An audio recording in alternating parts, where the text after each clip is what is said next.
Haribol, Haribol, Haribol. On entend? Donc on en est toujours au troisième chant du Srimad Bhagavatam. Donc là, le chapitre 7, verset 2. Om Namo Bhagavate Vasudevaya.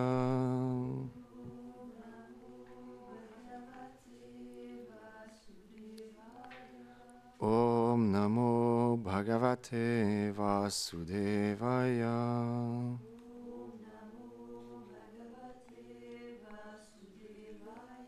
Om Namo Bhagavate Vasudevaya.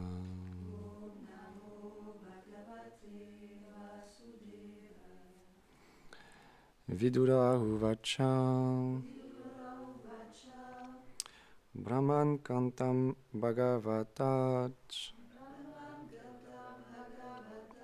Chinmatra Vikalina Lilaya Chapi Yujeran Nirgunasya Gunakriya. Traduction. Shri Vidura dit: Ô Brahmana, comment le Seigneur, qui est transcendantal et immuable, entre-t-il au contact avec les modes matériels et leurs actions? Commentaire. Srila Vishwanath Chakravarti Thakur dit: comment une entité purement spirituelle peut-elle avoir des activités liées à la création de l'univers avec ces trois modes, à savoir la vertu, la passion et l'ignorance? Vidura a utilisé les mots Chin Matrasya pour révéler que le Seigneur est purement spirituel et qu'il n'a en lui aucune trace de matière. Cependant, dans le chapitre 5, l'énergie matérielle a été décrite avec ses modes comme une puissance du Seigneur. Alors, comment est-il possible qu'un être purement spirituel puisse avoir une énergie qui est inférieure ou matérielle?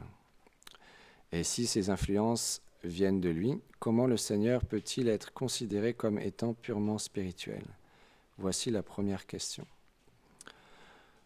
Le temps cause la transformation de la matière qui est une qualité des modes matériels. Or, si le Seigneur est purement spirituel, s'il est immuable, comment peut-il accomplir des actions qui indiquent une transformation? Si elle accomplit des actions, comment peut-il être spirituel? Telle est la seconde question.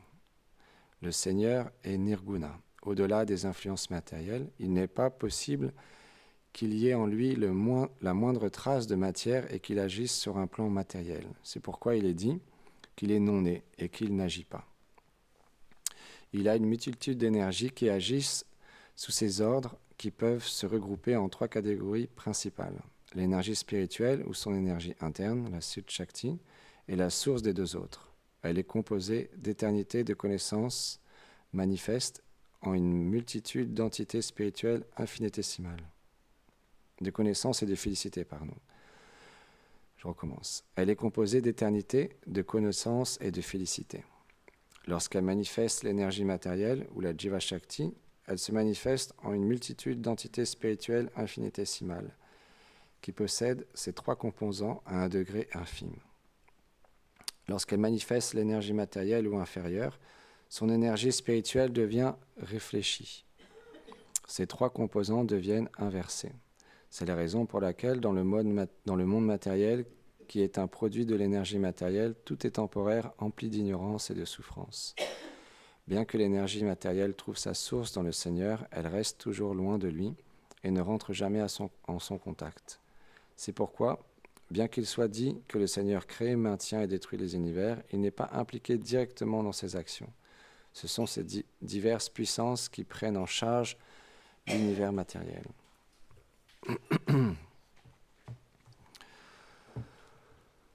Om Ganati Mirandasya Ganam Jaram Sharakayam Shakshu Militam Yena Tasmai Shigurave Namaham Namam Vishnu Padaya Krishna Prestaya Bhutare Shrimati Bhaktivedanta Swami Niti Namine Namaste Sarasvati Deve Gauravani Pracharine Nirvishesha Shunyavadi Pashyatya Deshatarine.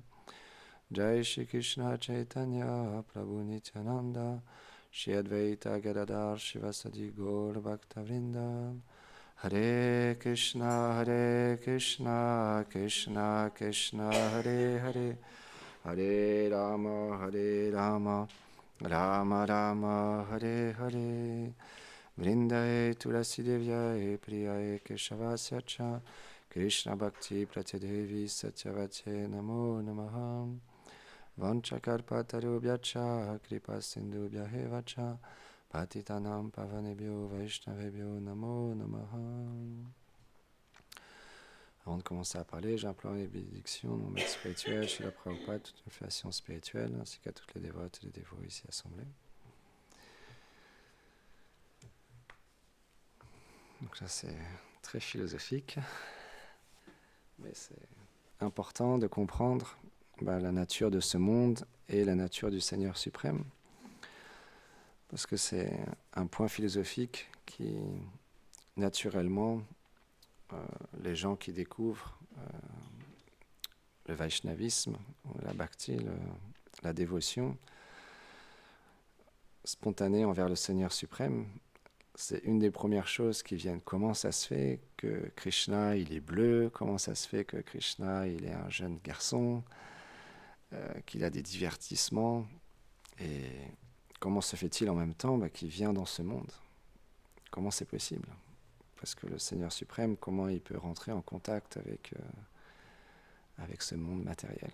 Et là, toutes les réponses sont données, parce que Gurudev, il explique qu'il a d'innombrables énergies, expansions de sa personne qui prennent en charge le monde matériel. Lui, le Seigneur suprême, il ne rentre pas directement en contact avec l'énergie matérielle.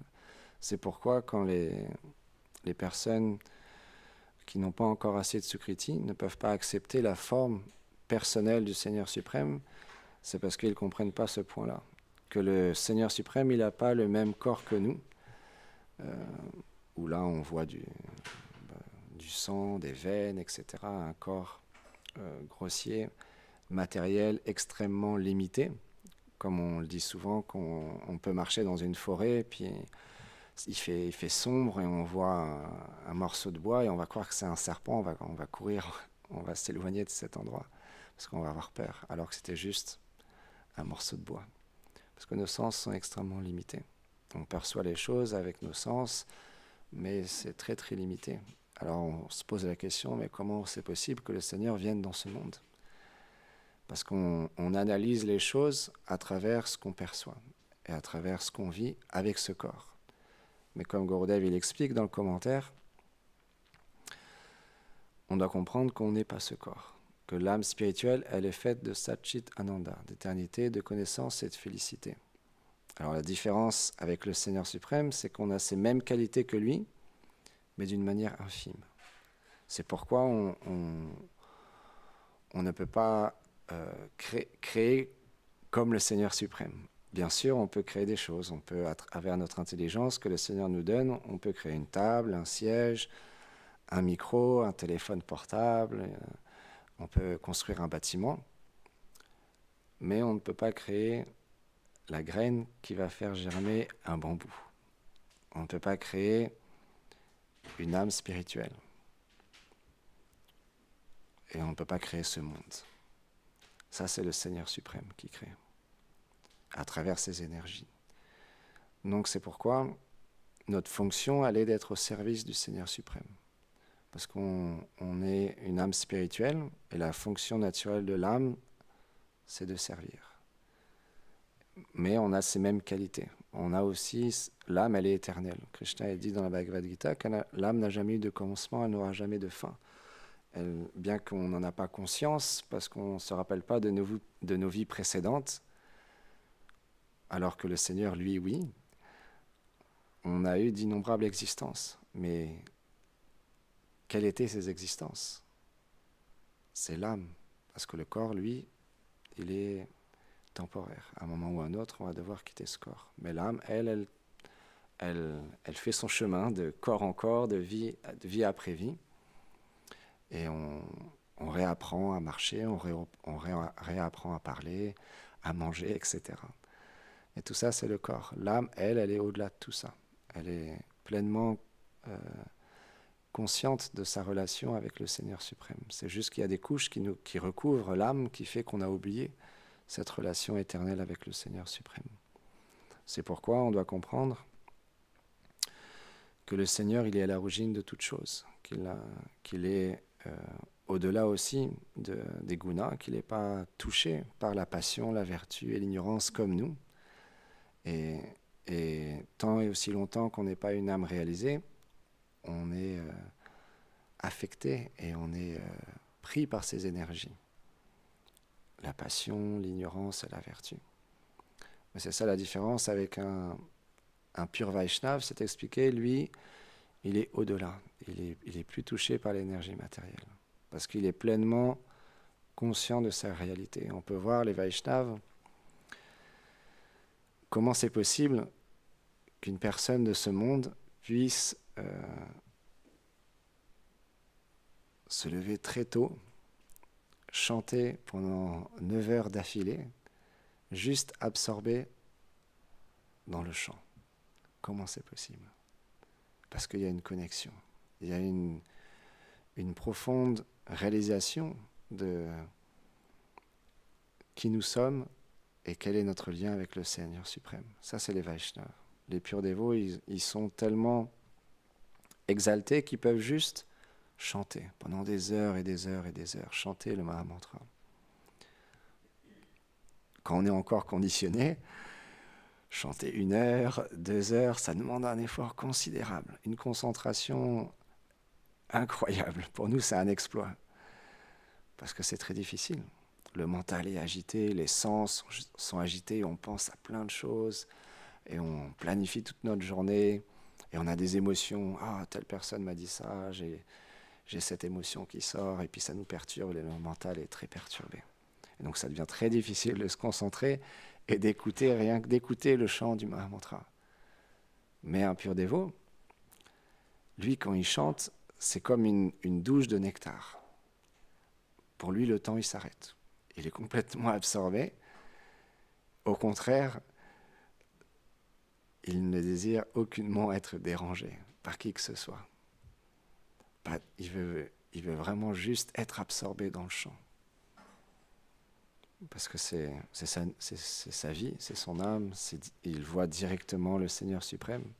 Quand il chante, il goûte le Seigneur suprême. Donc c'est une expérience inconcevable. Et c'est pourquoi, comme Gurudev expliquait l'autre jour, on a besoin du refuge du maître spirituel. Parce que lui, il est comme notre gardien, la personne qui nous accompagne, qui nous aide au quotidien. Même si physiquement il n'est pas là, il est toujours là dans notre cœur et il nous accompagne. Dès qu'on se souvient de lui, il est présent. C'est pourquoi on prend toujours refuge d'un Vaishnava. Et même si le Vaishnava est parti, on prend refuge du Vaishnava à travers ses instructions. Quand on parle, quand on écoute, quand on chante, on fait nos services, on se souvient du Vaishnava, du maître spirituel. Et comme c'est expliqué ici, Krishna, le Seigneur suprême, il est au-delà du monde matériel. Et on ne doit pas voir le Seigneur suprême avec nos sens imparfaits. Parce que sans ça, on pourra juste comprendre un certain aspect du Seigneur suprême. C'est pourquoi il y a différentes voies aussi, parce qu'il y a différentes approches du Seigneur suprême, plus lointaines ou plus proches. Mais dans le Vaishnavisme, on traite de l'aspect le plus intime du Seigneur suprême. C'est pourquoi aussi il y a moins de monde, parce que c'est plus difficile à accéder. Donc quand c'est plus difficile à accéder, ça demande plus d'efforts, plus de patience, plus de courage. Donc naturellement, il y a moins de monde. Mais quand on parle du Seigneur suprême dans son aspect plus lointain, c'est beaucoup plus accessible. Donc forcément, ça attire plus de monde, parce qu'on peut plus facilement ressentir, expérimenter la présence de Dieu dans la prière ou dans la foi. Parce que là, on parle du Seigneur suprême, mais d'une manière plus lointaine. Il n'y a pas la forme du Seigneur suprême, il n'y a pas ses divertissements. Et donc, c'est beaucoup plus accessible. Et c'est normal qu'il y ait beaucoup de voies différentes, parce que suivant les vies passées, suivant la Sukriti des vies passées, on n'a pas le même chemin. Et donc, on est prêt à accepter un aspect du Seigneur suprême, alors qu'une autre personne va être prête à accepter un autre aspect du Seigneur suprême. Donc on doit comprendre et on doit respecter tous les chemins spirituels. Parce que si on est là aujourd'hui, c'est que dans nos vies passées, on a dû être dans un autre chemin spirituel qui nous a amené graduellement, vie après vie, à accepter la forme personnelle, intime du Seigneur suprême. Mais ça, c'est très, très, très rare. C'est pourquoi Krishalas Kaviraj Goswami, il explique qu'après des millions et des millions d'existences, une personne peut accepter le Seigneur suprême. Et après des millions et des millions d'existences, on rentre en contact avec un pur dévot. C'est très, très, très rare. Parfois, on a... Parce que notre condition nous fait oublier parfois cette rareté. D'être vivre dans un temple, de faire le service de dévotion, de chanter, de faire l'adoration du Seigneur, parce qu'on vite on revient à un mécanisme, automatisme, où ça nous est dû. Et on est là et on oublie qu'on est extrêmement fortuné. Par exemple, il y a des services, d'aller chanter dans la rue, ou d'aller vendre des livres, ou de recevoir des personnes, de discuter avec les gens. Dès qu'on rentre en contact avec le monde plus externe, on va dire, tout de suite, on se rend compte de la bonne fortune qu'on a. Ça ne demande pas beaucoup de temps, juste quelques minutes à parler avec quelqu'un, à écouter, où la personne se confie un petit peu à nous, et là, tout de suite, on réalise. Mais ce que Srila Prabhupada nous a donné, et ce que nos acharyas nous ont donné, ça règle tous les problèmes. Que ça soit problème d'argent, de divorce, de famille, problème de société, même la guerre, les catastrophes naturelles, tout peut être résolu avec la bhakti, la dévotion. Parce que dans n'importe quelle situation, on a la possibilité de chanter le saint nom du Seigneur et de se connecter à qui nous sommes véritablement. Et ça n'a pas de prix. Parce que les acharyas, les vaishnavas, les purs dévots qui en font l'expérience, ils sont pleinement dans cette situation. Peu importe ce qui se passe, peu importe ce qui leur arrive,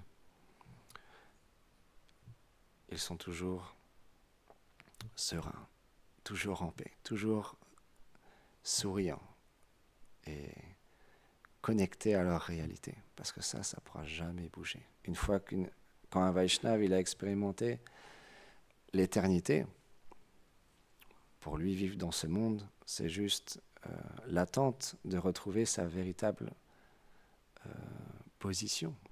Donc il vit dans ce monde, mais il est déjà plus de ce monde. Il est déjà dans sa réalité. Donc il vit dans ce monde pour aider les gens à se connecter à leur réalité. C'est pourquoi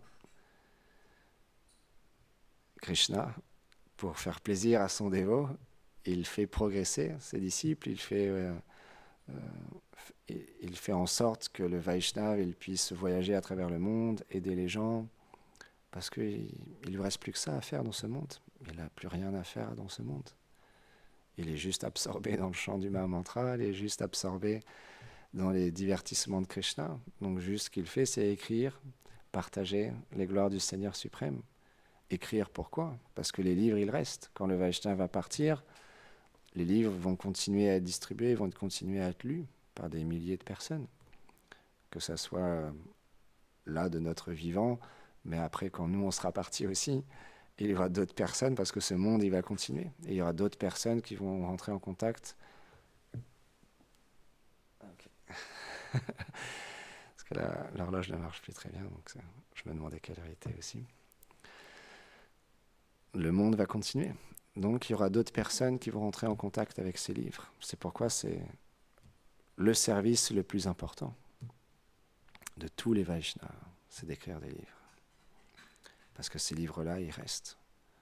Regardez aujourd'hui, qu'est-ce qu'on ferait si on n'avait pas le Srimad Bhagavatam, si Vyasadeva n'avait pas compilé le Srimad Bhagavatam, qu'est-ce qu'on ferait si Rupa Goswami n'avait pas écrit le Bhakti Rasamrita Sindhu, si Sanatan Goswami n'avait pas décrit toutes les règles Vaishnava à travers le Hari Bhakti Vilas, si Krishna n'était pas venu et il n'avait pas révélé à Arjuna toute cette science des différentes sortes de yoga, le Karma Yoga, le Bhakti Yoga, le Gyan Yoga, à travers la Bhagavad Gita.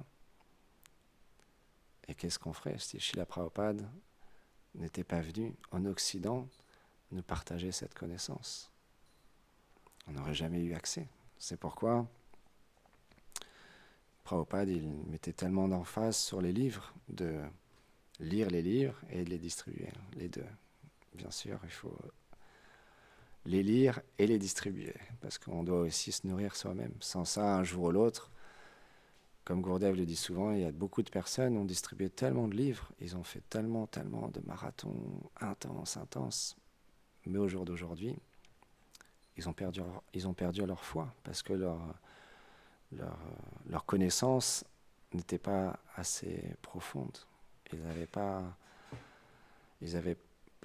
pleinement réalisé ce qu'ils distribuaient. Donc c'est pourquoi on doit faire les deux. C'est extrêmement important. Et quand on partage un livre à une personne, on nous a posé la question la dernière fois, mais pourquoi aller dans d'autres endroits? Pourquoi partager ces livres, par exemple à Paris ou à Rennes ou à Angers? Parce que la personne elle va recevoir un livre, mais après elle ne pourra jamais venir ici. À quoi ça va lui servir? En fait, le livre, c'est Krishna. Ça veut dire que là, une personne qui a acheté un livre, il place comme ça dans sa bibliothèque Krishna. Krishna est placé dans sa bibliothèque. Toute la maison en bénéficie.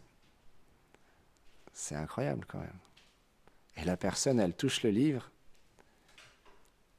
elle a tous ses péchés qui disparaissent. La personne, elle ouvre le livre. Hier, j'étais avec une dame dans la rue, chrétienne.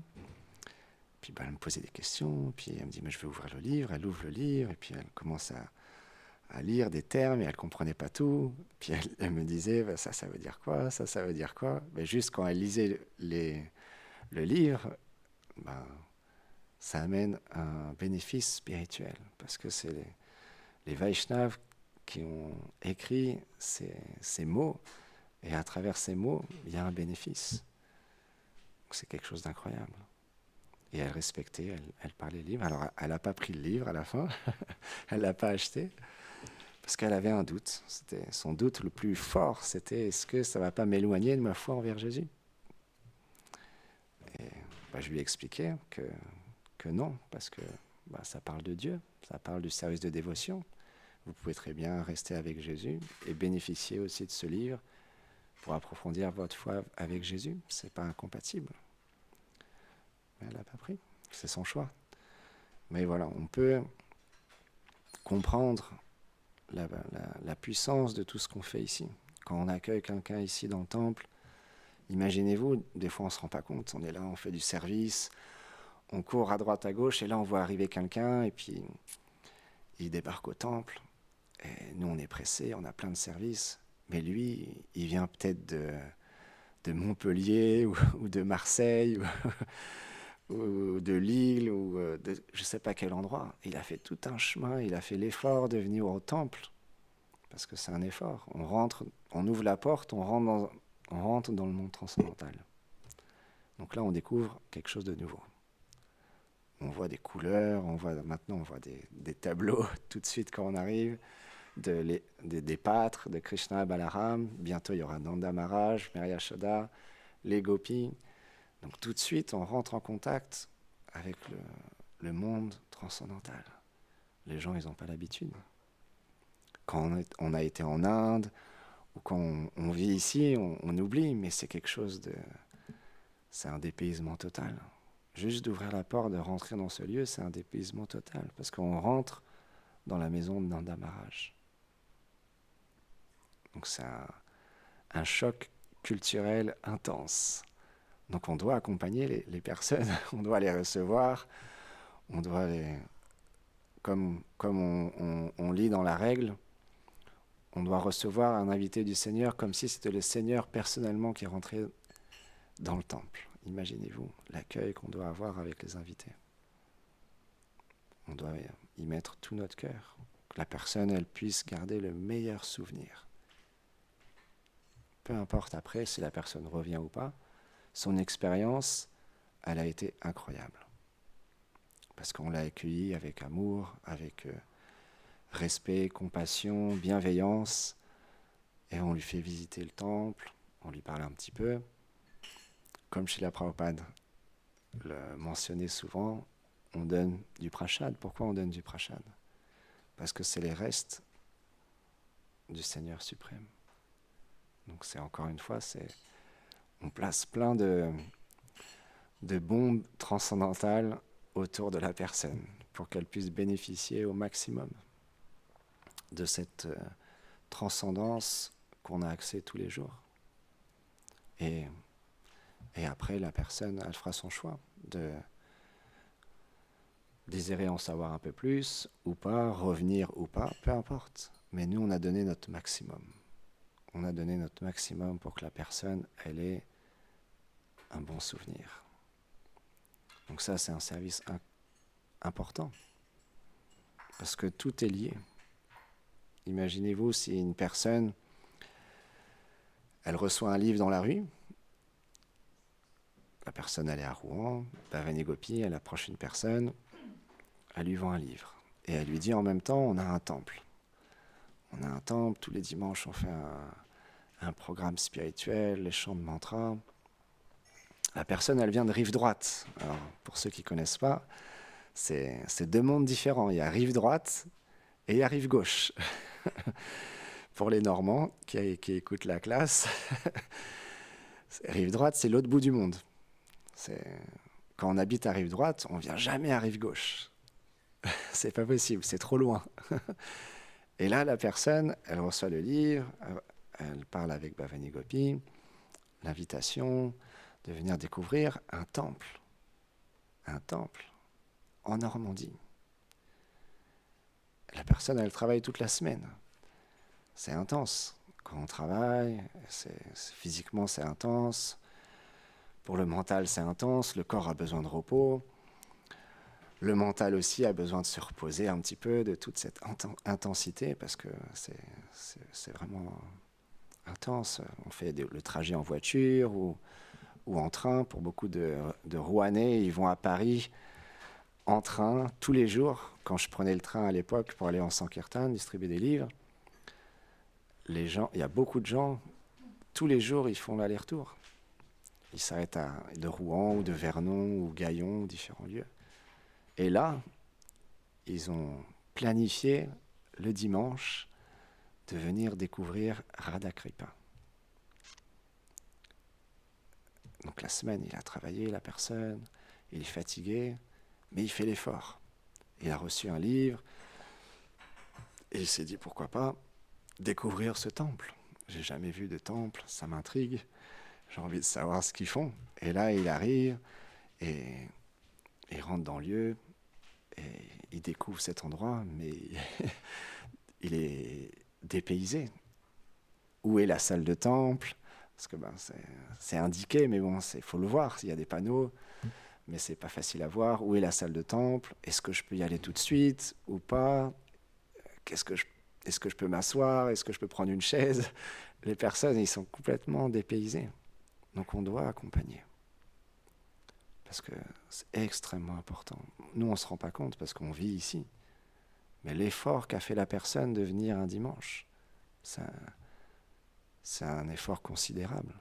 D'aller dans un lieu, des personnes, ils sont habillées d'une manière étrange. J'ai jamais vu ces habits. Alors maintenant, les gens sont habitués à voir des femmes habillées toutes voilées, parce que maintenant l'islam est très répandu en France, où on voit parfois des nonnes marcher dans la rue ou des prêtres marcher dans la rue. Mais des Vaishnavas, c'est beaucoup plus rare. Donc on voit des personnes habillées en sari, en dhoti, avec du tilak. C'est un dépaysement total. Donc ça demande un accompagnement pour qu'une personne puisse se sentir bien, qu'une personne puisse comprendre ce qu'on fait, lui expliquer, comprendre qu'est-ce que c'est la mèche, l'encens, les fleurs, les mantras, donner un cahier pour qu'une personne puisse suivre, parce que sinon, imaginez-vous, il y a 20-30 personnes qui chantent dans la salle, chantent des sons, mais on ne comprend rien. On est là, on a fait l'effort de venir, mais on ne comprend rien. Non, il faut donner un cahier à une personne, il faut lui expliquer, c'est des mantras, donc on va chanter pendant une demi-heure, vous pouvez essayer de suivre, mais juste, même si vous écoutez, de toute façon, il y aura un bénéfice, c'est des mantras spirituels très puissants. Et puis après, si jamais la personne elle est arrivée juste au dernier moment, on lui dit on pourra discuter ensemble, je pourrais vous expliquer un petit peu plus. L'accompagnement est extrêmement important. Parce que c'est notre vie. D'accueillir les gens, de leur permettre de prendre darshan des déités, de pouvoir chanter les saints noms, d'écouter sur le Bhagavatam, le Bhagavad Gita. C'est extrêmement important. Donc on doit faire un travail d'équipe. Tout le monde doit être concerné. Parce que si une personne n'est pas là, c'est son service de s'occuper des personnes, imaginez-vous. Bon, on a désigné, maintenant, c'est Gopal, il s'occupe de tous les invités quand il vient. Mais Gopal, il a un imprévu. Gopal, il n'est pas là ce matin, et il doit faire un autre service. Du coup, personne ne va s'occuper de la personne. Non, c'est un travail d'équipe. On doit être tous ensemble. On doit prêter attention aux personnes qui viennent découvrir ce temple. Parce que sans ça, quelle va être leur expérience? Après, comme Gurudev dit souvent, on fait du mieux qu'on peut, mais on doit faire le service, on doit faire l'effort d'accueillir la personne. Après, la personne, elle a une bonne expérience ou pas, ça lui appartient. Mais nous, on doit donner notre maximum pour que l'accueil soit du mieux possible. On va s'arrêter là parce que je crois qu'il est l'heure. Shrimad Bhagavatam ki Jai Goplamanande Hari Bol.